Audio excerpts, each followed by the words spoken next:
हमारे हिंदू धर्म में गाय को माता क्यों कहा जाता है? कभी आपने विचार किया है?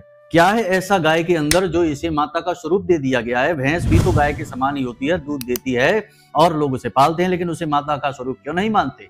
कारण समझिए, शास्त्रों में वर्णित है, गाय जब धरती बहुत पीड़ित होती है तो गाय का स्वरूप लेती है और वह देवताओं से अपने लिए सुरक्षा की मांग करती है।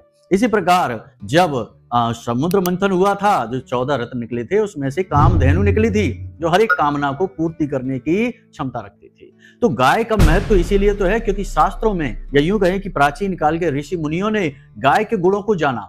आज के समय का उदाहरण ले लेते हैं, जब चेचक से सारा विश्व, पूरा दुनिया, पूरा संसार के लोग परेशान थे, व्याकुल थे, कोई बीमारी का समाधान ही नहीं मिल रहा था, तब अलेक्जेंडर फ्लेमिंग नाम के एक वैज्ञानिक थे। उन्होंने देखा कि जो लोग गाय की सेवा कर रहे हैं, गाय के पास रह रहे हैं, उन्हें तो चेचक का रोग हो ही नहीं रहा, जिसे हम आज के समय में छोटी माता या बड़ी माता कह देते हैं।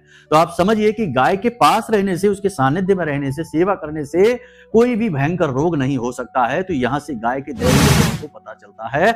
और अब समय है कि आज हम आपको बताएं कि ऐसा महाशक्तिशाली प्रयोग जिससे आपका बुध, आपका गुरु, आपका शुक्र और यहाँ तक कि पापी ग्रह राहु केतु शनि भी पॉजिटिव हो जाएंगे और आपके जीवन में धन संपत्ति आएगी, पैसा ही पैसा बरसेगा।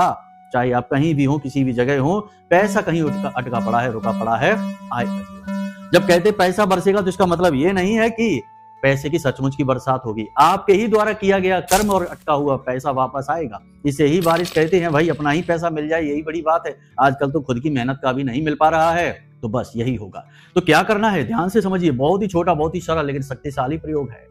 गुरुवार के दिन आपको कच्चे आलू लेने हैं, बीच में से काटना है और आलू के ऊपर आपको थोड़ी हल्दी लगानी है, दोनों तरफ, ठीक है? यानी कटे हुए भाग में हल्दी लगानी है और उन आलूओं को गाय को खिलाना है, ठीक है? ओम ग्राम ग्रीम ग्रौम सह गुरुवे नमः, इस मंत्र का जाप करते जाना है। जीवन धन्य हो जाएगा। इस प्रयोग को करके देखिए। गुरुवार से शुरू करना, अगले गुरुवार तक लेकर जाना। 7 दिनों के अंदर अंदर चमत्कार होने लगेंगे जीवन में। आप खुद हमें कमेंट करके बताएंगे। प्रयोग को करके देखिए, फिर बताइए कि क्या हुआ जीवन में। जय माई की।